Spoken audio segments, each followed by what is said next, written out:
Welcome everybody. My name is Susan. I am a licensed massage therapist and a certified herbalist. Been working for 20 years in the healthcare profession, and I'm just very passionate about health and taking care of myself and others. So this is a more recent endeavor for me. Speaking at libraries and just trying to bring some of this information to people. And I prefer it this way as opposed to a blog or something, because I feel like there's so many blogs and information on the internet that you really don't, you're still lost. You know, you get lost in the sea or the ocean of the internet. And I just feel like if you have contact with somebody, you just get to know, you know, maybe that person does have something to say, or I can't relate to that person, and you get more of a personal relationship. So maybe that's my old-fashioned way or something, but I just feel this is, you know, more personable. So today's talk is really going to be geared toward working with cold and the immune system. And I really think this is a good way to start with herbs, because we all get colds, we all get sick, and adults as well as children. And the herbs that I'm going to introduce into this class are all very safe. The only thing I would say is if you have a chronic illness, always work with your healthcare professional. This is not a chronic illness course. It's just a very basic introduction to herbs. And if you're pregnant or nursing, that's another thing you can, these herbs are safe for pregnancy, but I always say if you're working with a midwife or a doctor, you want to work with them in that parameter. Okay, so being that said, we all get colds and flus, and so what are some of the things we can do to stop a cold? And we always hear washing your hands, but there's more to that. And washing your hands is very basic. It's very good, but there's the immune system, and how do we keep the immune system healthy? So, well, let me go back a little bit. Viruses and bacteria are everywhere. They're the things that cause a cold or a flu. And they're everywhere, but how come we don't get sick all the time? And it is because of this immune system that we have. And our immune system works through the body. It's not just the immune system. So in allopathic medicine, which is our regular general doctor, you go to a cardiologist and they take care of your heart. You go to a urologist and they take care of your kidneys and your bladder, and you go to a neurologist, and you know, they take care of that. But with the immune system, there's not an immune system doctor. We have endocrine doctors or things, but the immune system works through all the bodies, and it's kind of like the interconnecting system of the body. It runs through the whole body. So what can we do to make that healthy? So, like, anybody can think of anything off the top of their head, like what's good for you, for your immune system? It doesn't have to be an herb, just something you could do. Eating healthy. Eating healthy, great. Enough sleep. Sleep. Excellent. Yeah. Water. Perfect. Yeah. Reduce stress. Reduce stress. Mm-hmm. That is perfect. Those are like the 4 things I have on my list of things to do. No, there's a pill for it. Yeah, it's a great thing. Yes. Yeah, so stress, definitely we want to acknowledge that there's stress in our lives, but there's a rhythm. We don't want to always be in that stressful point. We want to find a rhythm. So we get stressed out. What can we do to nourish ourselves, to slow down and take care of ourselves? So slow down on the to-do list. Take something off the to-do list. rest during the day. Just take 5 minutes out of the day and just put your feet up or rest. Just turn everything off. Maybe that's making a cup of tea or going for a walk. Walk in nature is really, really good for our immune system. If you're ever in nature, just notice your breathing. Your breathing changes when you're in nature. And then this whole idea about breathing, I want to bring in this idea of rhythm and breathing because I think this is so important. Just as the day brings us light and darkness and we go to sleep and wake up with this rhythm, we also breathe during the day and when we're sleeping. And the average breath is 18 breaths per minute. And if you multiply 18 breaths per minute by 60 minutes in an hour, and then multiply that by 24 hours in a day, you get 25,920 breaths per day. So this is a significant number because that is what it takes for the sun to go around the entire zodiac. So it takes 25,920 years for the sun to go from Taurus to Cancer, to Gemini, to Cancer, to Leo, and go around all those zodiacs and come back to Taurus. It takes that many years. So I think there's really this connection between nature, and there's a rhythm in nature that we're all connected with, that we've really lost touch with. And so I can't be more specific than this, that I think it's really important that we all find a rhythm in our lives so that our stress levels don't get out of control, because it's a big problem, especially with the technology. It just, it's an unreal demand on our systems. You know, like I was saying, the sea of stuff on the internet. You Google something and you're like all of a sudden you're on the computer for 2 hours and you didn't even realize that. So that, I'm just saying this because for myself, and I notice other people have said this in the past. And just one more thing for that rhythm thing. Somebody also calculated that if we could walk on water, just saying, and we spent 24 hours a day walking the globe, it would take us 1 year to walk the entire globe. So I think that's another significant piece where we're really connected to the earth and the sun and the rhythm of the seasons. So that's what I would say about rhythm and nature and how important that is.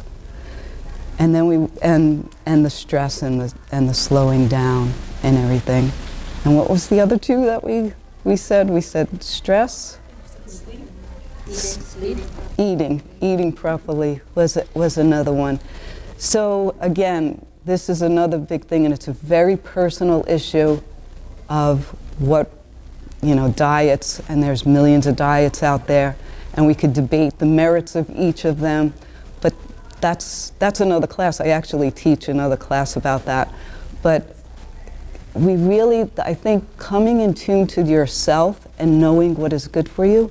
I mean, some people do so great on a raw food diet, and others, feel bloated and weak or cold from eating a raw food diet. And then others thrive on eating a lot of dairy. So I think that's a very personal issue, and we all should find what is best for us. But I will say this, sugar is very detrimental to our immune system. All the chemical processes in it. And it's just beyond me that the government does studies on everything, but they don't do any studies on sugar and the cause and effect of sugar on the human body. I think they just came out with an announcement of the effects of artificial sugar on children, and now they're going to start research. Yeah. After how many years? Yeah. Glad to hear that. Yeah, and artificial sugar, anything artificial, processed food, You know, these are all, the body doesn't recognize it. Like I was just saying, we're connected to nature in this rhythm, that the food that grows from the earth and is nourished by the sunlight and brings up the minerals from the earth, that's what nourishes our body. It's not, you know, we need this much vitamin A, we need this much vitamin D or anything. It's this process of rhythm of the earth and the sun together, and this light that transforms food. You know, we go back to our basic science and we get the photosynthesis of the plants, and it's all right there. It's sunlight, and it's the sunlight with the transforming of the earth, of these seeds. It's just, if you really think about a seed growing, it's just miraculous. I just find it so miraculous. So, yeah, so I think just touching upon those things with the diet, you know, and like I said, that's a whole nother course and a whole nother debate of merits, I guess I could say. Yeah. So we talked about a little bit about sleep, stress related, yeah, nutrition being your first line of defense. So we'll go right into now when you're starting to feel sick. What could you do for yourself? Well, these are some of the things we just said, right? If you can rest, if you could just take 10 minutes, it will shorten the duration of a cold if it gets full-blown, and it will just kick in the immune system. So resting is number one. And usually there's symptoms that you get when you're getting a cold or a flu is usually cold, maybe a sore throat, maybe something going on in your ear, a cough, whatever it is for you. These things can be lessened or even abated if you rest. And then avoid the sugar, and start with warmth. Warmth is key to the human condition. If we didn't have warmth, we wouldn't be these loving human beings with blood flowing through us and everything. So warmth, a cup of tea, soups are great.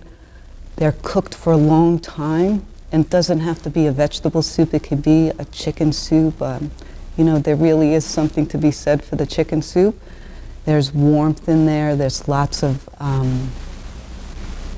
vitamins and minerals in there because you're cooking the food a long time, and your digestion is not at its optimum when you're not feeling well. So cooking the soups will be easily absorbed into the body, and teas and herbal teas are really, really good. Nettles tea, dandelion tea are all good. Elderberries, elderflowers are excellent. Even garlic soup. Garlic, you know, we have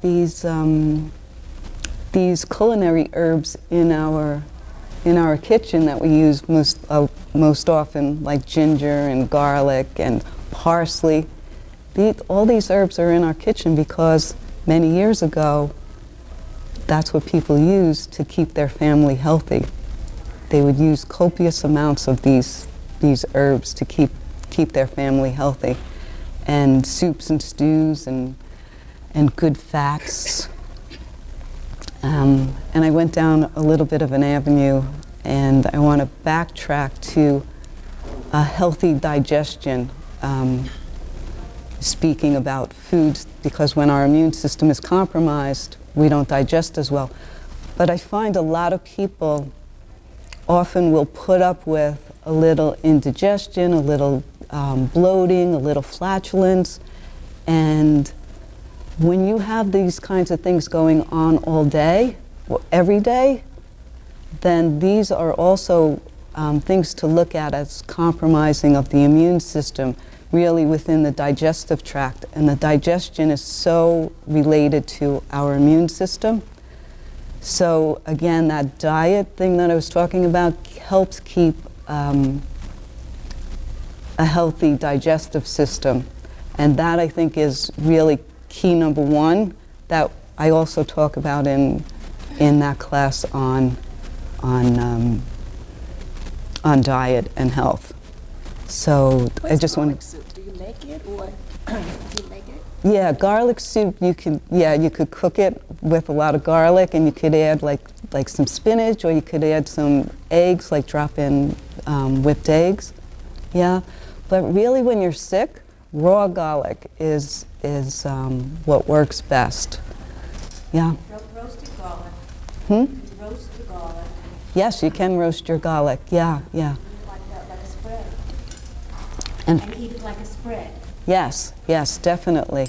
Yeah, but I'm just saying raw garlic is more beneficial when you're not feeling well. So if you just take a slice of bread or toast and put either butter or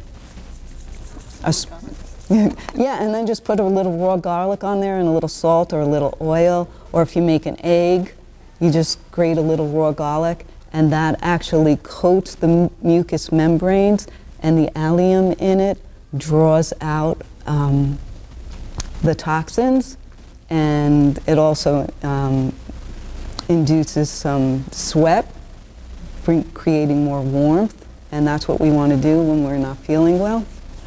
Yeah. You would mention nettles tea, elderberry tea, and one other tea? What was Dandelion. it? Dandelion. Yeah, dandelion. I've heard it, though. I never heard of it. Yeah, the health food stores and some of like Wild by Nature carry them. Alvita and yeah is a good brand, and Medicinal Herbs are another brand of tea that is very good. And yeah, and in herbalism we usually drink herbal infusions, which are dandelion or nettle. When you take a lot of dry material and you make it into an infusion, which is a lot stronger than a pot of tea. Pot of tea, maybe use 2 tea bags. In an herbal infusion, you would use, I can't say it in tea bags, but I could say about 3/4 of a cup of dry material to a quart of water. So that's a lot of material. And then you would drink this throughout the day. And that actually, herbal infusions help with digestion, they help nourish the body, they're filled with vitamins and minerals, and so they naturally detox the body without going on any kind of detox program. So they're naturally nourishing. Herbalism actually believes in nourishing the body, and that there's no need to detoxify the body because our bodies naturally detox. And if we nourish them right, the cells actually overflow with the nourishment, and then they secrete what they don't need, and it goes through the system. Yeah. So that's one of the basic differences between herbalism and allopathic medicine, is that we use lots of herbs throughout the day.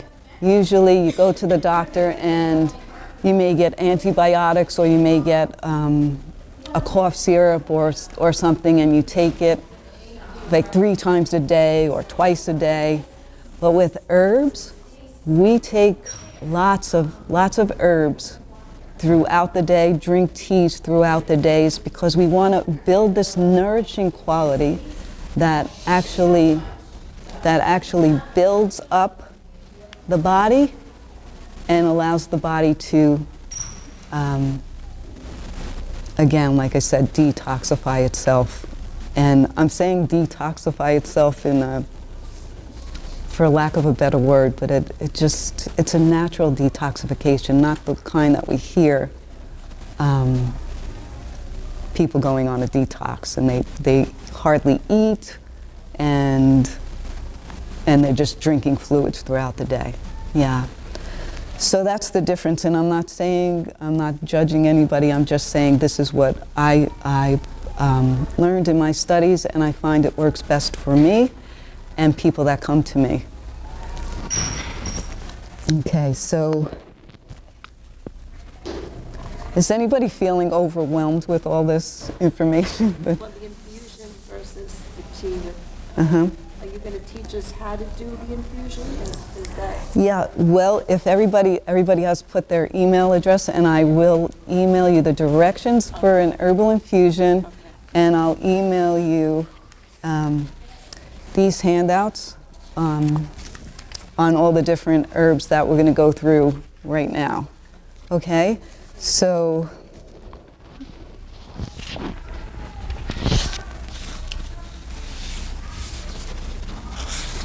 yeah, let's just take a breather and let me just.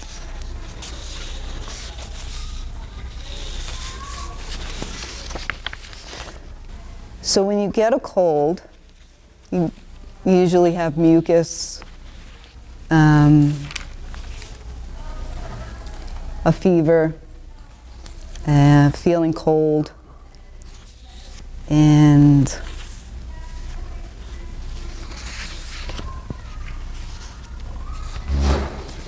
what could we do for these, right? So first of all, what is mucus?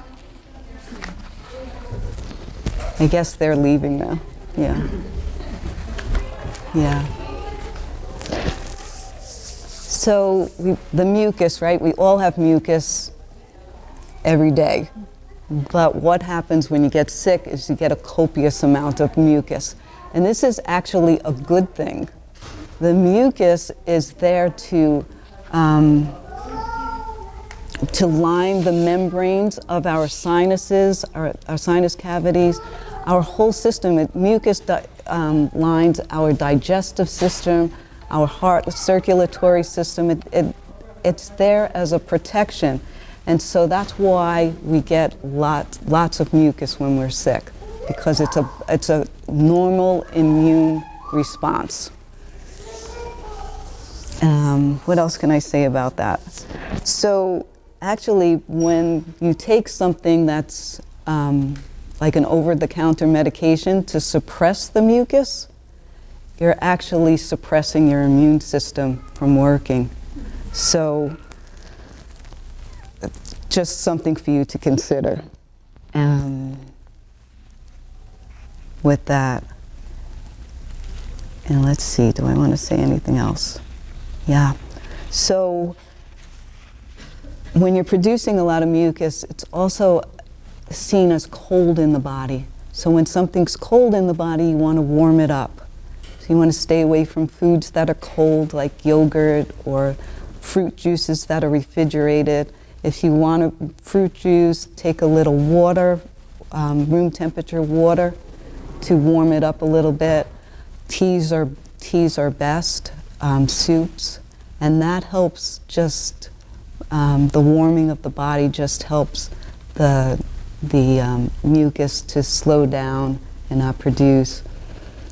Steam inhalation is excellent for the mucus.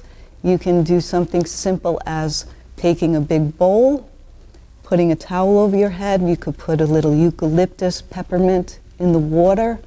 You could even put chamomile tea in the water, warm water. Let the chamomile bags brew a little bit in there, and put the towel over so you're getting the steam. Warm showers are good, but then you have to, bundle up and be warm. A warm bath. You could even put some chamomile bags in your water, in your bath water. Also, humidifiers are great in the, especially in the winter when the air is drier. And this is the time of year where we really should hydrate. A lot of us drink more in the summer because of the heat, but in the winter, the air is drier, so we really need to hydrate more. The mucous membranes need to be moist and feel the moisture. But yeah, so these things will all help. I know it kind of sounds a little counterproductive, but that's what it needs. And there's also a humidifier. It's a little humidifier. Halo Sense puts it out, and you put a little salt in it. They give you the salt with it. And the salt is really good for the mucous membranes because it's not just plain water. It's a saline solution that runs through our body. If you've ever tasted mucus, it has that a little salty taste to it. Yeah, even our blood has a salty consistency to it. So those are good things to do for the mucus. And we're going to get to the herbs as well, because the herbs work. Another thing about herbs, as opposed to allopathic medicine or over-the-counter medicine, they're global. So meaning that they work to do more than one thing. They'll work to help with the mucus. They'll work to help with the cough, with the fever. And so they're all used in different ways for that. And the basic ones that I'm going to give you today are pretty much like that, and they're pretty much safe, all of them. Okay, so the other thing that we have when we have a cold is a cough. And we usually have two kinds of coughs.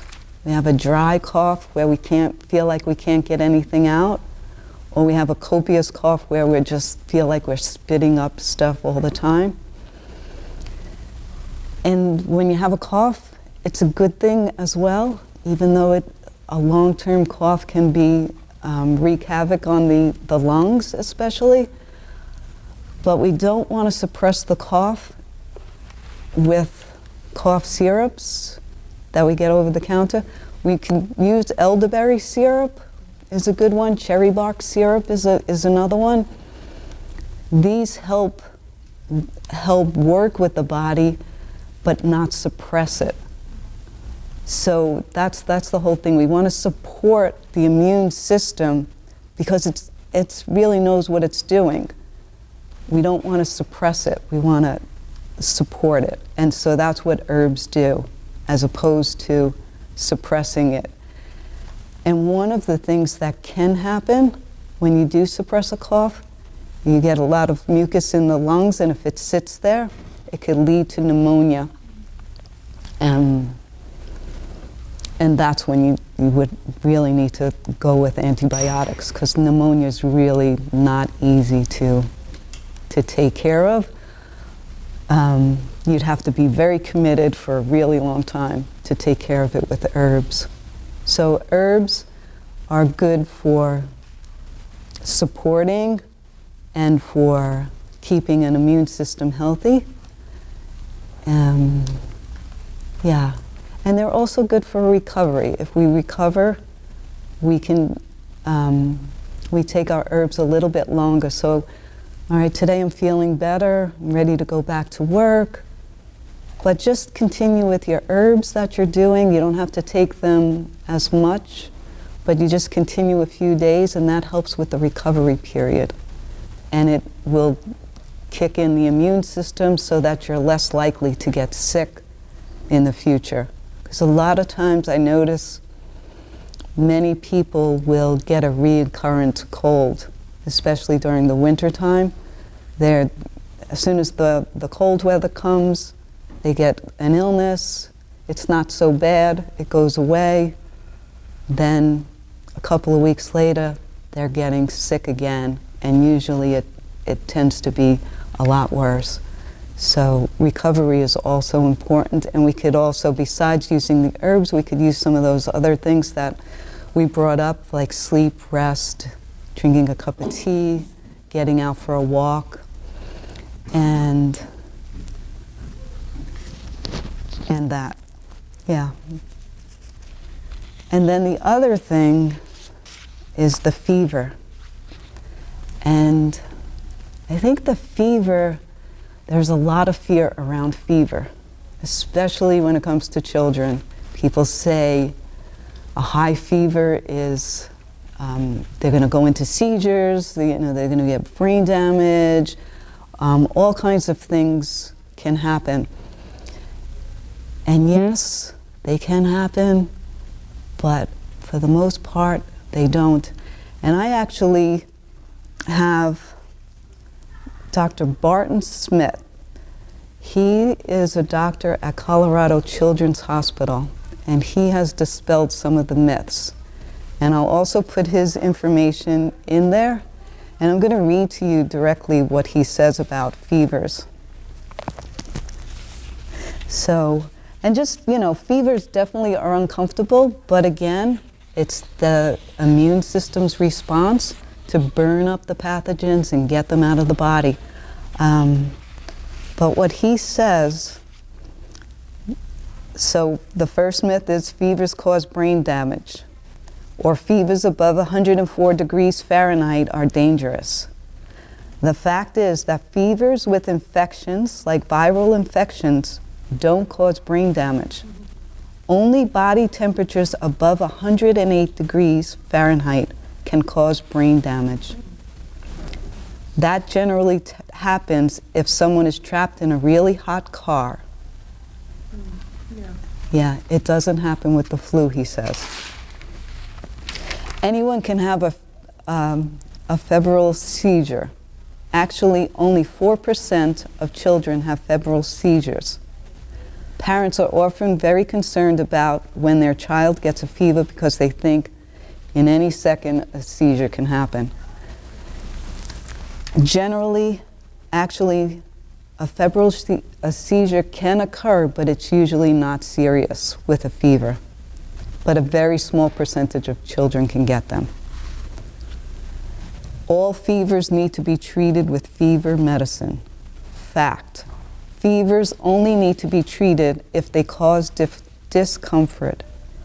Usually, fevers don't cause any discomfort until they go above 102, 103 degrees.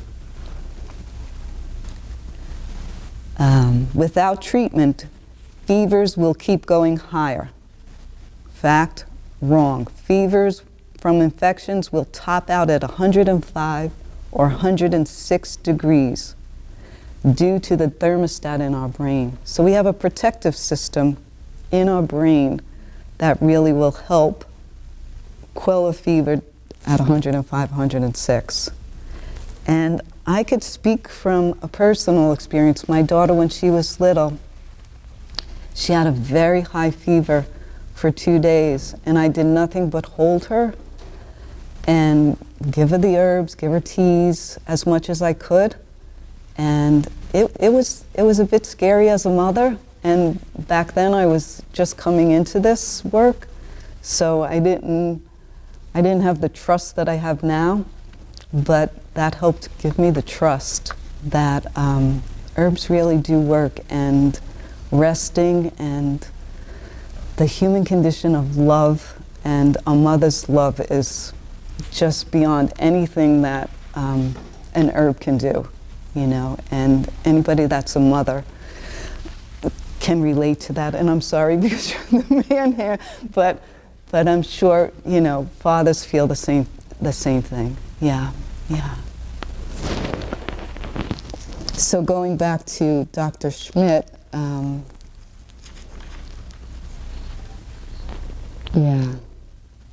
so if the fever is high, the cause is serious. Fact, if your child looks very sick, the cause of the fever is serious. So this comes down to if they're unresponsive, that would raise a red flag. And it's more, he talks about, it's more about how the person looks.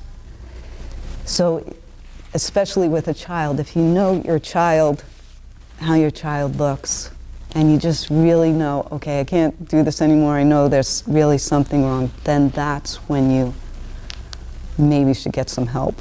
Yeah. And for me, I feel comfortable going through this, and for you, it might not be as easy to go through. So don't hesitate to get help if you feel like you need help. Even if it's going with the NyQuil or something. Just do what you feel is comfortable. Yeah. Okay.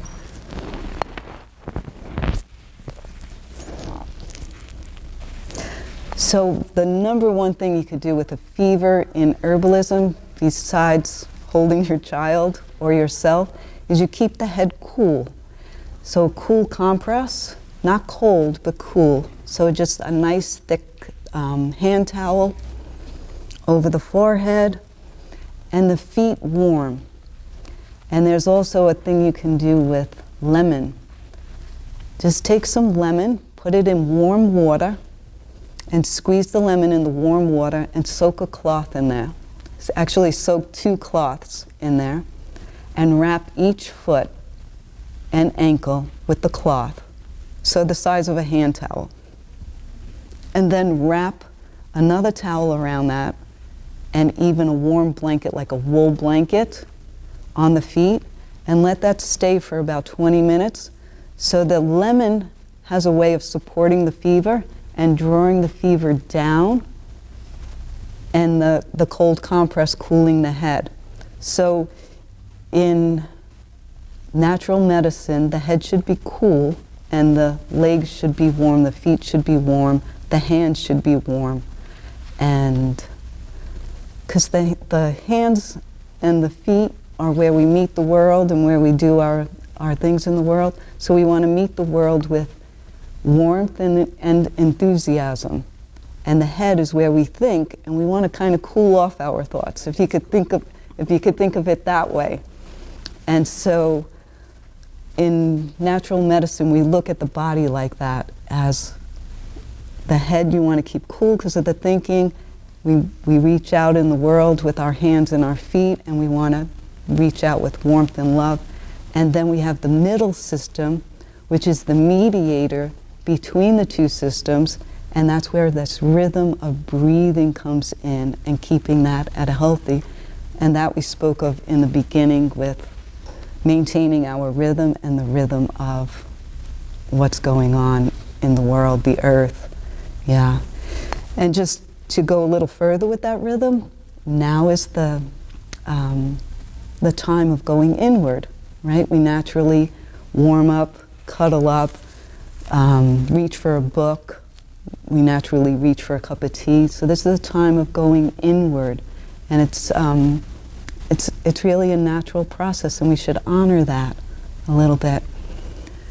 And I just want to share this little bit with you. I was at my friend's house yesterday, and she's a poet and a writer, and she was reading Wind in the Willows.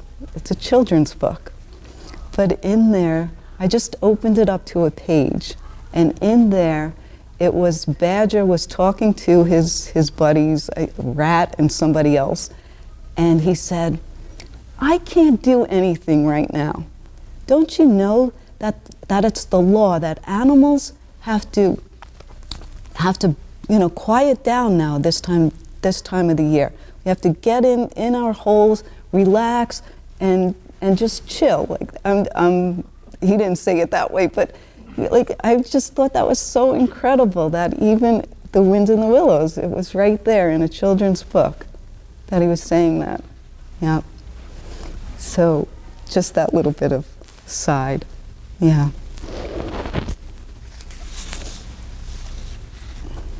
Okay, so now we're going to get into the herbs, and I'll show them to you as we go through them. So I'm going to show you 2 at once because these 2 are the same thing. So this is the flower of the elder tree, and this is the berry of the elder tree. So when the elder tree flowers, you can use the flowers and make a tea with them. And then the berries, many people have heard about elderberry syrup. Elderberry syrup is huge. And elderberry is definitely, the flower is very strong antiviral, antibacterial, microbial, and this is great for fevers as a tea. It's not so easy to get elder flowers, but sometimes in my handouts too that I'll email you, I have a couple of herbal stores online that I trust because they're small businesses and they grow and gather their herbs sustainably. So you can get these sometimes. But You said it's antiviral. antimicrobial, yeah. What do you mean by antimicrobial? So the microbes that cause an illness, yeah, just overall antimicrobial, we could say, yeah. Now, if you have a chance to see a tree flowering and you pick your own flowers, do you dry them? I mean, Yeah. do you? No, with elderflowers you don't have to dry. You just Yeah. Many herbs, when you use them, you dry them and then use them. Elderflowers, you don't have to dry. Yeah. And if you want to store them for future? You know, that's a good question. I don't think elderflowers work so well. I mean, I haven't Yeah. seen the tree. I Yeah, don't know if yeah. it grow around here. Yeah, it does grow around here. It's not a very common tree. The only place I've seen it is at Clark Gardens. It's does anybody know that's in? Is that near IU Willits Road? Yeah, IU Willits Road. It's a small little botanical place, but they have a couple of elderberry trees there. Yeah. Yeah. So the elderberries is the hands-down herb to go for when you start feeling a cold. It's great for before you're feeling cold to build your immune system. And again, we don't take this herb, we don't take it like just once or twice a day. We take, so let's start with, if you're building your immune system, so if you're taking it as a something to build a healthy immune system, you would take it just twice a day, maybe in the morning and in the evening, and 3 times if you can manage it. And you just do it for a week, and it helps build your immune system. So you would take a tablespoon to 2 tablespoons, you can mix it with water, or you could just take it by the spoonful. It's very tasty. But if you have a cold, you would take it more frequently. You would take 2 tablespoons, and you could take it every hour, and it's very safe. There's no contraindications with this. It actually decreases inflammation, so that helps with the mucus. It's also good for arthritis. So like I said before, you can't just talk about herbs and just expect them to do one thing. They do so much. They're global. Yeah. So that's elderberry and elderflower. Then we have echinacea. Many people have this growing in their garden, right? And there's different kinds of echinacea, but I won't go into that, but basically they use the root and the flowering tops to make that. Usually they make tinctures out of herbs, and I think that's the best way to use a lot of herbs is in a tincture form, and you buy them in the stores or through these companies that I was talking about, and they're made with an alcohol base, and they also make children's in a glycerin base. And And that's when you take a lot of, you can do these when you're feeling sick.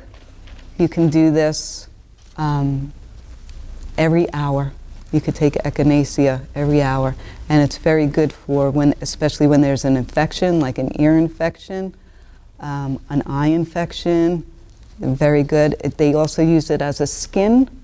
They put it in salves for skin. It's very good for that. It's traditionally, going back in the beginning, echinacea was always used for skins like boils, acne, and things like that. But it's very good for. It builds the white blood cells, which is our immune system is all about the white blood cells.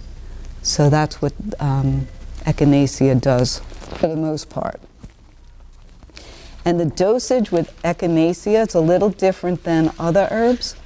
They say half your body weight in the drops.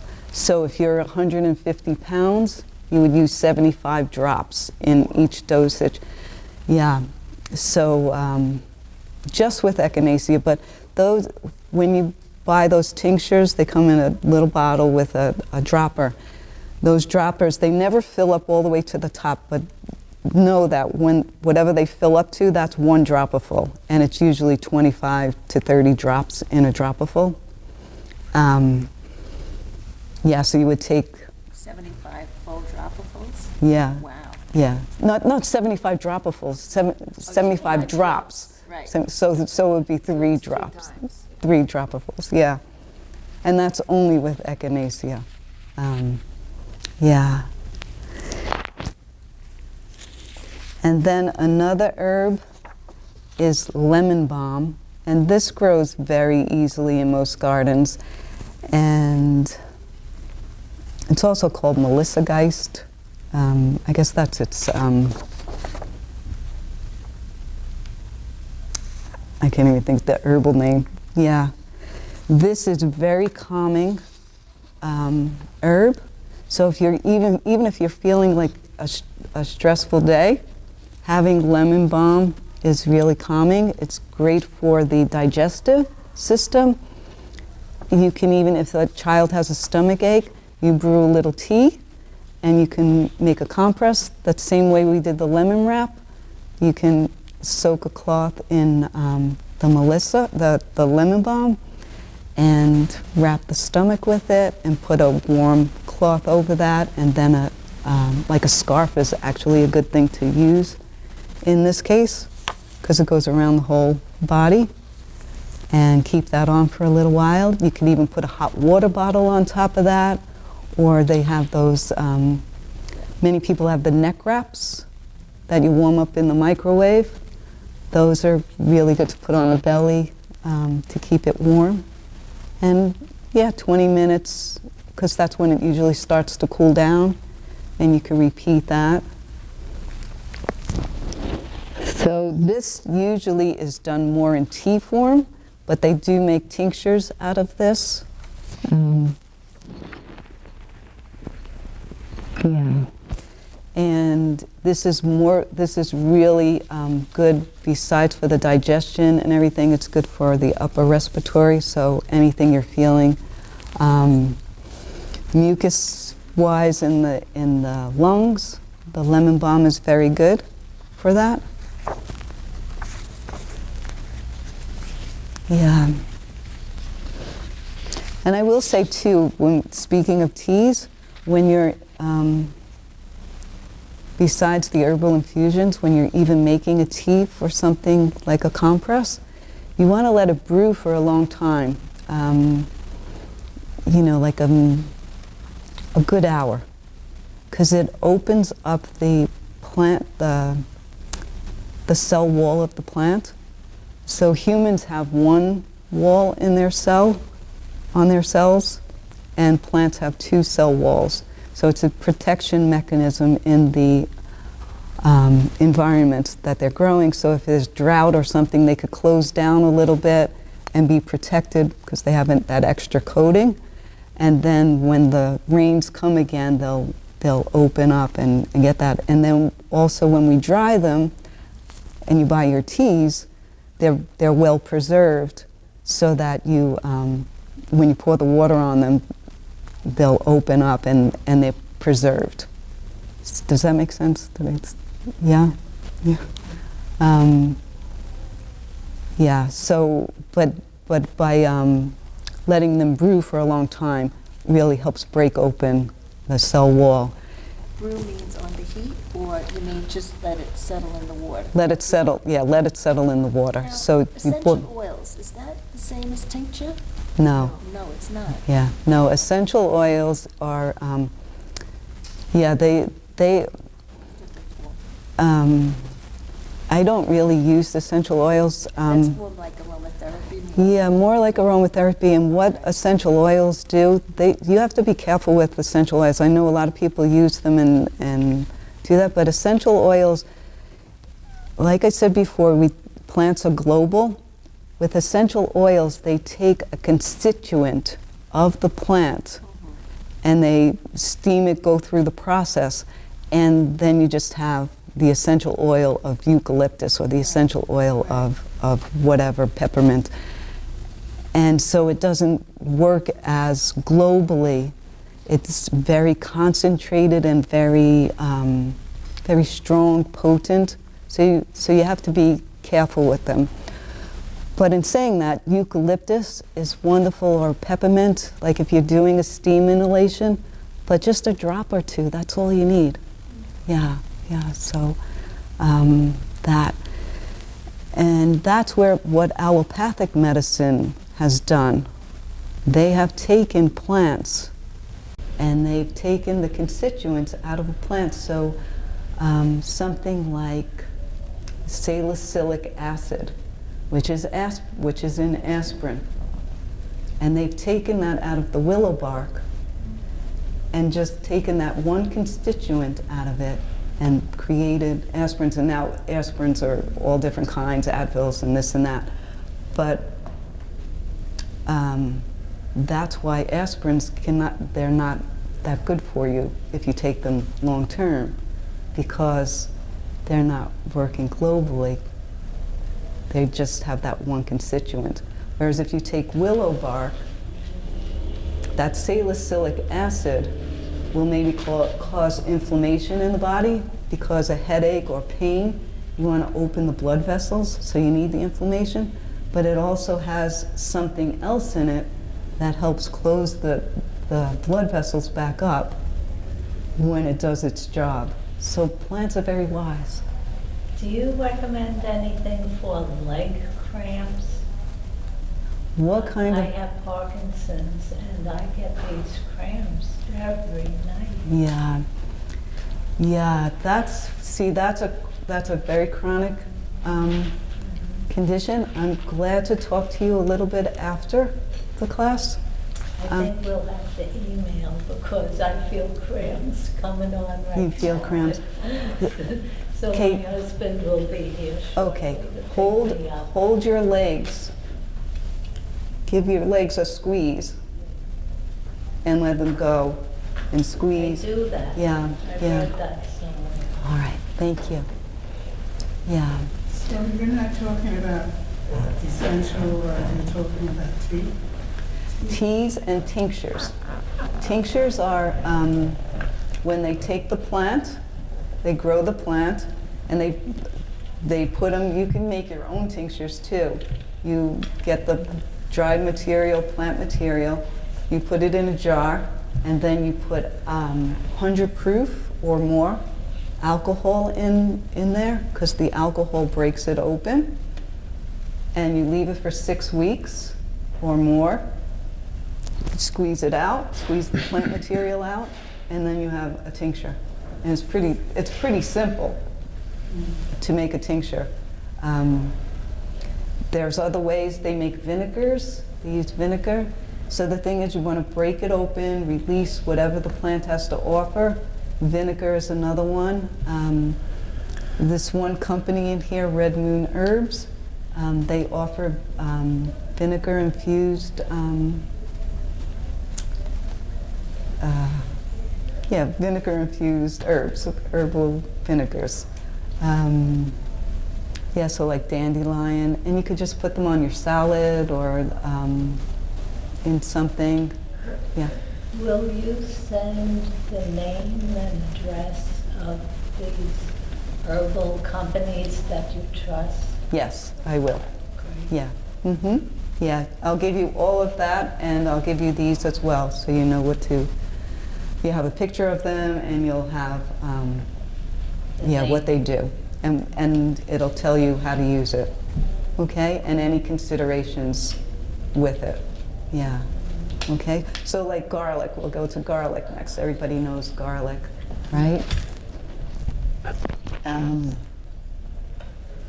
Usually we use garlic for respiratory, antiviral. It's an antiviral. But again, we use it in the raw state. It has this drawing quality. It's great for even earaches. You can make a poultice of it if you're having, or a child's having an earache during a cold. You take some of the garlic, and you steam it just a little bit, just to warm it. So you put a little water in the bottom of the pan, you grate some garlic in there, and you just get it warm. You could even do it with an onion. And you put it in a gauze, you put it over the ear, wrap it up, put a scarf on them or a hat, and leave it on for an hour. And it will help draw the fluids out of the ear. The fluids will drain. It's the sulfur quality in the onion and the garlic family that will do that. Yeah, and I could vouch for that one as well. I've used that on my daughter several times, and yeah, and other people as well. So that's a great remedy, and it doesn't, it's not invasive.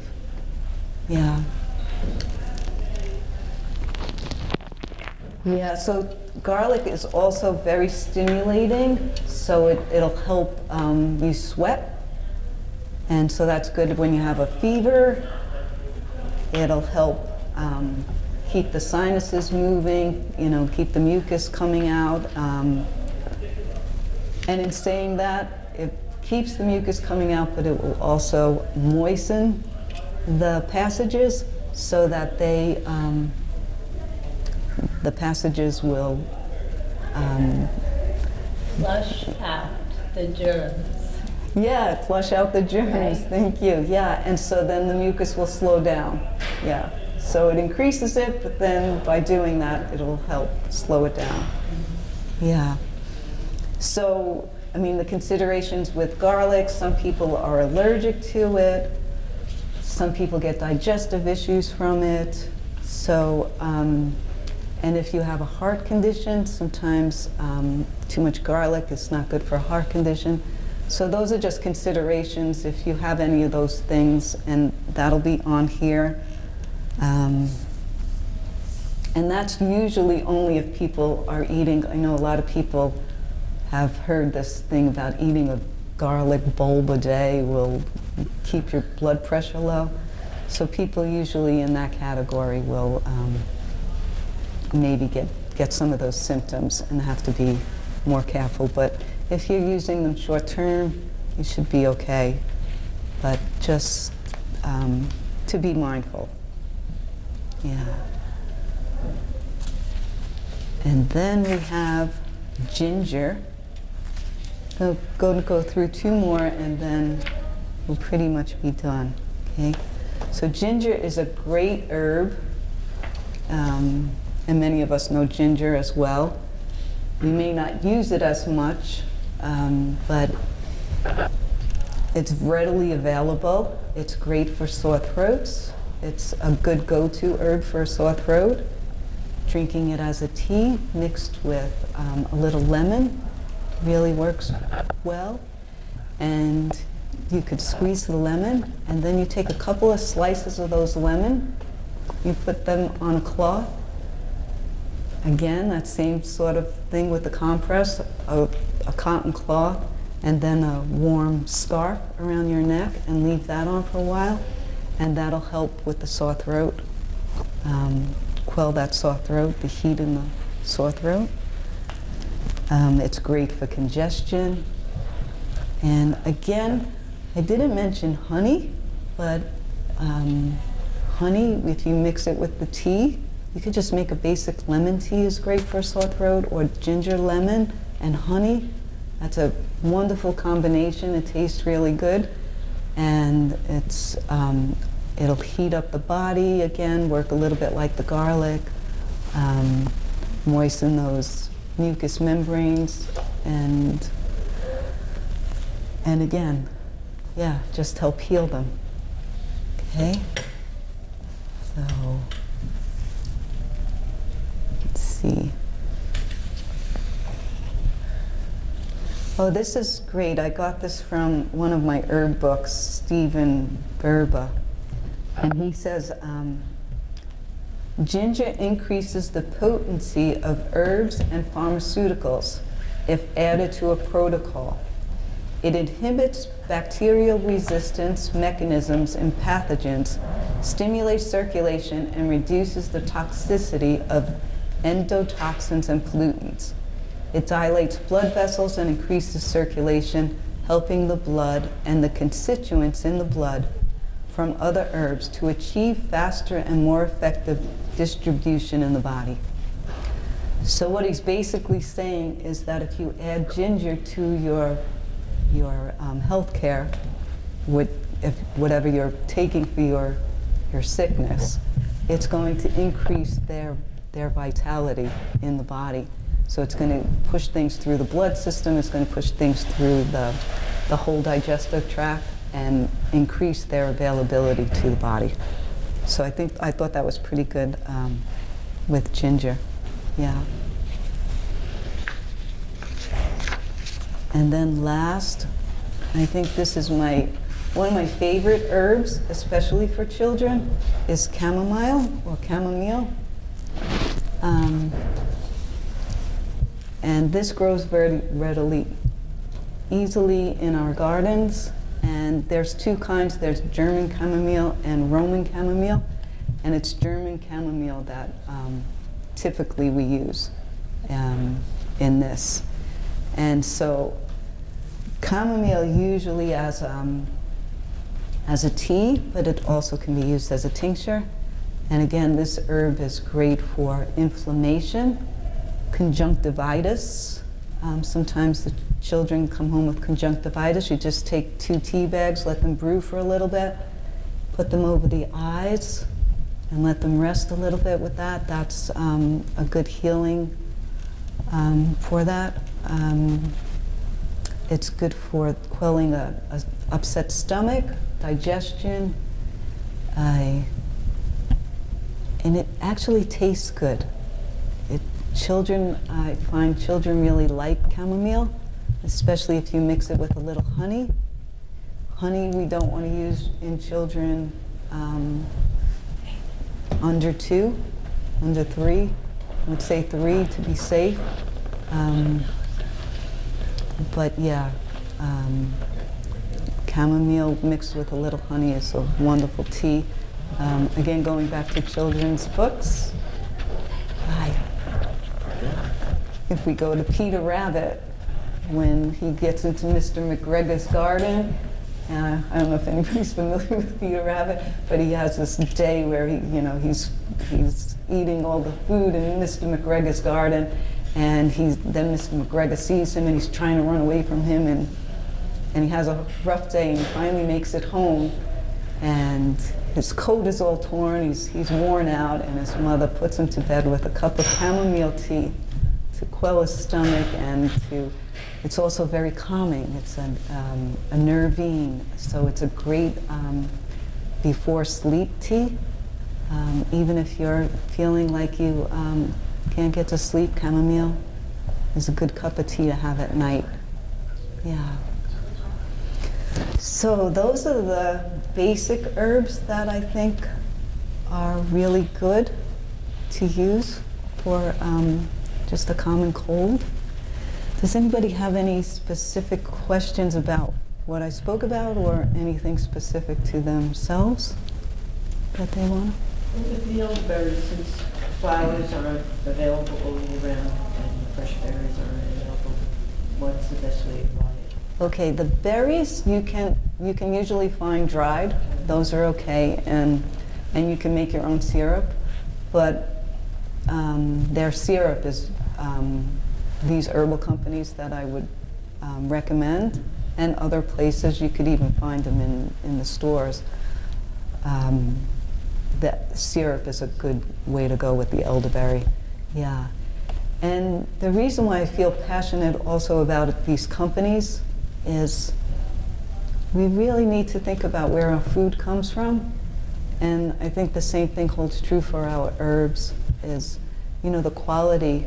Because we could buy these herbs, we could go to, you know, Whole Foods and get them, but I just wonder, I don't know those companies, and I wonder, you know, their growing methods and, you know, how big is the company. So these companies, I know I've used them. Red Moon Herbs is a small woman-based herbal company, and they're in North Carolina. Tweenan Farm, they're up in New Paltz. And Avena Botanicals is up in Maine. And I've visited Avena Botanicals and Tween Farm, and they're just beautiful. You could even, when you go on their website, you'll see they're just beautiful places, and they I'm really... assuming they're organic? Hmm? No pesticides when they grow, Right. they're all organic? Organic and no pesticides, and Avena Botanicals is one step better. It's biodynamic. Mm.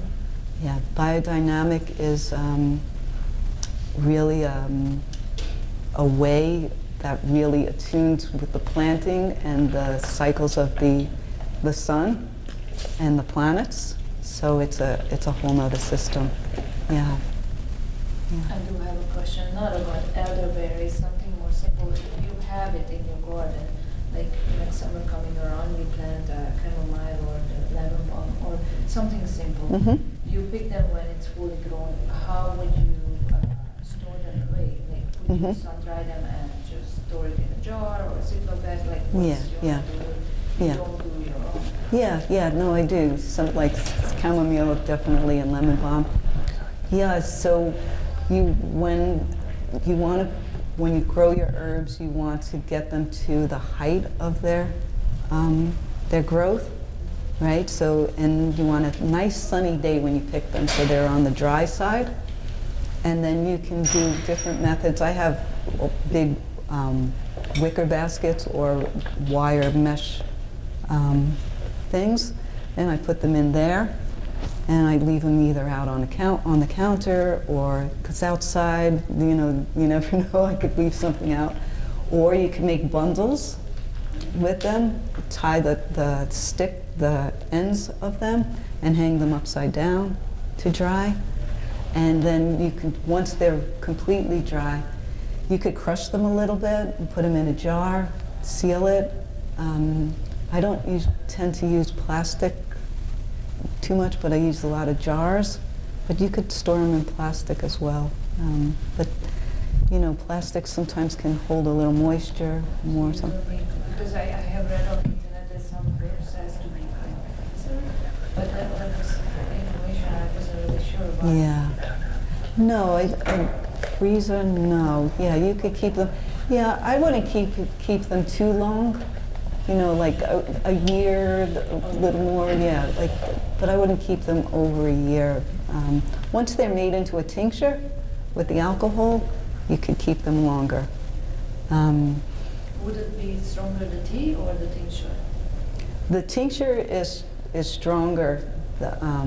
Yeah, because the alcohol draws it down, and you're just taking like a little bit, but it's a lot of plant material in those drops. Yeah, but yeah, like chamomile is great to have as both, or even just as a tea. Yeah. You're welcome. Yeah. So I hope this was helpful, and I'll be back in the future here doing other classes on nutrition and menopause, bones for health, things like that. So Yeah. Thank you. Thank Just you. had a question. I grow a lemon balm myself. If I make like a large quantity of tea, can I put it in mason jars and freeze it? Like, would that have the same beneficial? Right? No, I wouldn't freeze it. I would keep it dry, and then when you want more, make more. Yeah, yeah, I think keeping it dry, So you prefer using the leaves when they're dry or not when they're, yeah, well, in the summer while it's growing. Now it's all green now. Yeah. It's going to be changing soon. Yeah, yeah. So while it's growing in the summer, if like I go out in the garden, I pick a little lemon balm or peppermint, and I Right. make a tea, yeah, that's fine. But yeah, medicinally dried works better because the plant gets all its constituents get packed into that dryness. But if you're working with it over the winter, just, yeah, dry it and then store it in a jar, and then when you want to make it, yeah, and then when you want to make it, Okay. yeah. Thank you.